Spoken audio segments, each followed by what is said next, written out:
ఏడాది పొడుగునా ఉండే 24 ఏకాదశుల్లో ఆషాఢ శుక్ల ఏకాదశిని తొలి ఏకాదశిగా పిలుస్తారు. పూర్వకాలం నందు ఈ తొలి ఏకాదశితోనే సంవత్సరం ప్రారంభంగా కూడా చూసేవారు. ఈ రోజున శయన ఏకాదశిని కూడా పిలుస్తారు.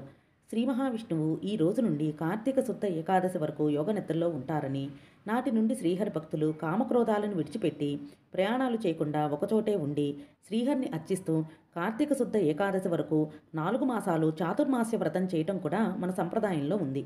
చాతుర్మాస్య దీక్షను సన్యాసులు మాత్రమే కాకుండా సంసారులు, లింగ భేదం లేకుండా భక్తులందరూ ఆచరిస్తూ ఉంటారు. ఈ 4 నెలలు స్వామివారు పాతాళ లోకంలో ఉన్న బలిచక్రవర్తి వద్ద ఉండి కార్తీక పౌర్ణమి నాడు తిరిగి వస్తారు అన్న పురాణ గాథ కూడా ఒకటి ప్రాచుర్యంలో ఉంది. ఏకాదశి పర్వదినాన శ్రీహరిని అర్చించి ఉపవాసం ఉండాలి. ఈ రోజున రాత్రంతా జాగరణ చెయ్యాలి. విష్ణు సహస్రనామ పారాయణ, విష్ణుమూర్తికి సంబంధించిన శ్లోకాలు, స్తోత్రాలు, భాగవతాన్ని చదువుకోవటం లాంటివి చెయ్యాలి. మరుసటి రోజైన ద్వాదశి నాడు సమీపంలో ఉన్న దేవాలయానికి వెళ్ళి ఉపవాస దీక్షను విరమించాలి. తొలి ఏకాదశి రోజున ఆవులను పూజించినా కూడా విశేషమైన ఫలితాలు అందుతాయి. తొలి ఏకాదశి నాడు పేలాల పిండిని తప్పక తినాలని పెద్దలు చెప్తూ ఉంటారు. పేలాలు పితృదేవతలకు ఎంతో ఇష్టమైనవి. అంతేకాకుండా మనకు జన్మనిచ్చిన పూర్వీకులను పండగ రోజున గుర్తు చేసుకోవడం కూడా ఒక మంచి సంప్రదాయం. వాతావరణ పరిస్థితుల్లో మార్పు వచ్చే కాలం కాబట్టి మన శరీరం ఆరోగ్యపరంగా అనేక మార్పులకు లోనవుతూ ఉంటుంది. గ్రీష్మ ఋతువు ముగిసిన తర్వాత వర్ష ఋతువు ప్రారంభమయ్యే కాలంలో ఉష్ణోగ్రతలు పడిపోతాయి.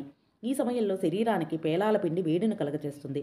అందువల్ల ఈ రోజున ఆలయంలో, ఇళ్లల్లో పేలాల పిండిని ప్రసాదంగా పంచడం కూడా ఆనవాయితీగా వస్తుంది. శ్రీమాత్రే నమః.